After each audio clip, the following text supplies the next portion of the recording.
As a first-year college student, living on my own was not that difficult, but grocery shopping was. I really wanted to help you guys with some tips and tricks that I found over the past couple of months that have really helped me. When you go grocery shopping by yourself for the first time, it's almost overwhelming. Walking into a grocery store, whether that be Wegmans, Walmart, Aldi's, just like a regular Food Depot, like anything that you walk into, there's just an abundance of choices and prices and comparisons and all these things that you have to think about at the same time that don't come naturally to you because your parents probably haven't taught you how to grocery shop on your own.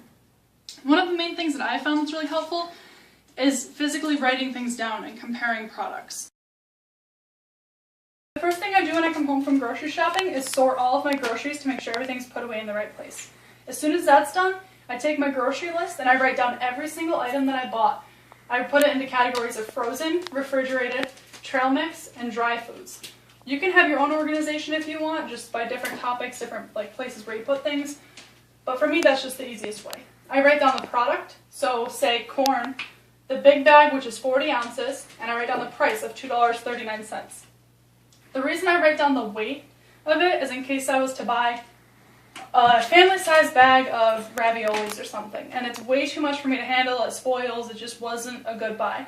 Then I could look at that and realize that I did like the product, but it was just way too much and next time I should buy the smaller size.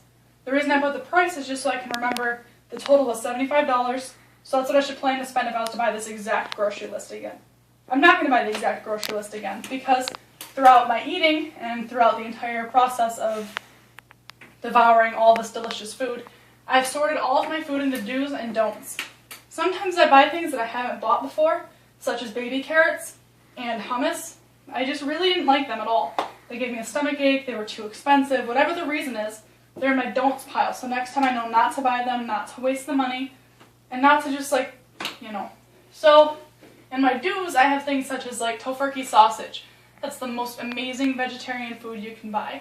I also have like Earth Balance, different types of cheese raviolis, that types of stuff. And it really helps me discover things that I didn't know before. One of the biggest things for me is figuring out what I like the best. So I was holding this pineapple earlier, and the reason for that is because I've never bought a pineapple before. So whenever I was looking through the grocery store, I looked at it and I was like, that looks pretty ripe, it's pretty heavy, which means that it's probably really juicy, but I've never bought one before. So probably tomorrow, whenever I cut it up and eat it, I'm going to decide, is it worth the price, is it worth the reason to buy it, and I'll also be able to compare it to things such as canned pineapple and fresh pineapple, what I like better, what I don't like. And if I don't like it, it'll go on my don'ts, and if I do like it, it'll go on the do's. Another thing to consider when grocery shopping is the expensive things. Bananas like this, it's like $1.05 because it's about 40 cents a pound. But if you go to, that's at Wegmans. If you go to a place like Aldi's, it might be 25 cents a pound. You're getting the exact same bananas for a cheaper price. And that is my whiteboard. That's how I personally grocery shop, and so far I found it to be really successful, and it's also saving me money and time. If you like this video and you have any comments about anything, just let me know in the comments below. If you think my dog is beautiful, this is Riley. Please subscribe so you can see more of her all the time. Thank you and have a great, no, not have a great day. This is my dog. She's beautiful.